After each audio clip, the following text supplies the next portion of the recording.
Yo, what's happening, guys? Coming at you from downforsoundshop.com, and this is going to be rapid fire question segment number 58. So let's get into this. Don't forget, guys, we're going to be taking the Tahoe to a bunch of different shows this year, but I also want you to tell me what shows you think I should take it to, because we want to be hitting some new shows this year. But some of the tried and true ones that we're going to be going to, Slamology, obviously going to be at that one, Made of Steel, Scraping the Coast. So these are the top 4 that we always hit. Oh, also the Sundown Audio Show in North Carolina. Got to be there for that one. So, all right, you know how we do these, so I'm going to jump right into this rapid fire question segment 58. The first question we have is from The Salty Bourbon. It says, what 18-inch subwoofer can handle the most power? I'm running a Salt 8K per sub.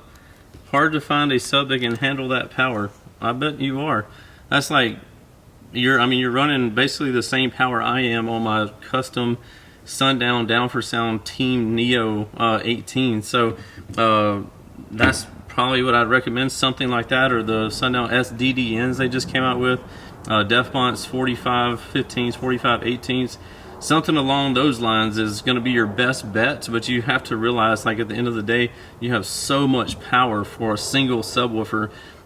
Like, you're really there's only a small piece of wire that's going around the voice coil that all of this power is ultimately passing through, so it can only handle so much. So that's what I run, and that's a option like the Defcon's 45 18 or DC level 6 18. You basically are stuck with the biggest, baddest sub from each brand that you can run. So that's what I would recommend. Up next, we have just_Chris. It says, JP, I have a big issue. I need some help. I have a ZVX12 on a SK3500, Big 3, MechMan 370, and a battery in the trunk. So the power wire running to my distribution block is getting hot and melting, trying to catch on fire. What will cause this? Usually, when a wire starts melting, you're pulling too much current through that piece of wire.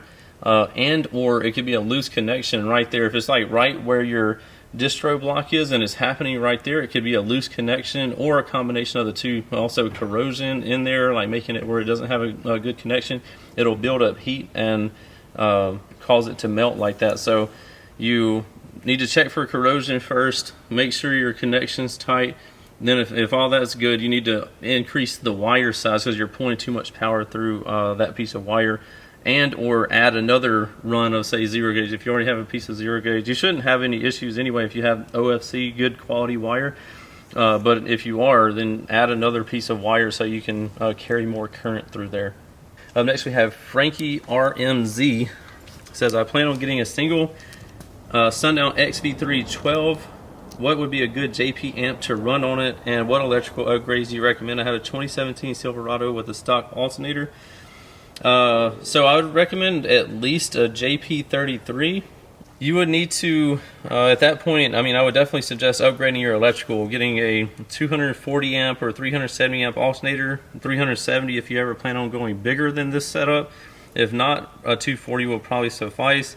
Big 3 upgrade. You could upgrade your battery under the hood. I believe it's a D3400 for that, excess power. Want to run all big wire going back to the back, where I would also add a LTO 6.0 back there right before the amplifier, and then obviously 0 gauge to tie all that in together, and you should be golden with that. So that's what I would recommend for you. Up next we have a pretty lengthy question here from JEM. It says, does the shape of the box matter, or can you make it into any shape as long as the port and air volume is the right size for the frequency you're going for? For example, I am thinking about making a box that fits the center of my back seats. I have a Ram 1500 quad cab, so there's not much room. I was wanting to connect the box in a way that the speakers would be in the middle seat, but also connect to the space underneath using the small amount of leg room there and behind the seats. But this will make a very strange shape, but give me more air volume. I think it'll be fine. I think it comes down to a per case situation. For instance, if you get into something bigger, and maybe even with yours, and the box has a bunch of different angles and stuff. Like it can create loading issues or sub unloading issues. Because just like my last enclosure that I had in the Tahoe, we were having that issue with that middle sub or a couple of subs acting crazy, even though people had checked to make sure they were all in phase, like on the amps and everything like that. So in your case, I think you'll be fine. But if you're getting into something like a lot bigger, you could start running into some issues, maybe with some loading or airflow or whatever. But if you're not going to be doing like a big system, a ton of power, I think you'll be okay with it. All right, so last question. We have K-Pace Guy. It says, rapid fire question, Sundown ZV6 or Defcon 3515, why? Sundown says there's a better subs, Defcon says the same about themselves. At this point, like when you get to these levels of subwoofers, they're both going to be great, and you're not going to go wrong in either way that you go. If you want to do like more mainstream, I mean, obviously there's a ton of Sundown boys out there. I run Sundown myself, great company, great product, and it's really known. It has like a lot of, I don't know, clout that comes with the name. Like if somebody says like, yeah, I'm running Sundown subs, people know the name, especially in the bass head scene around the United States or even abroad. But with Defcon, it's a newer to the scene type of company in the United States.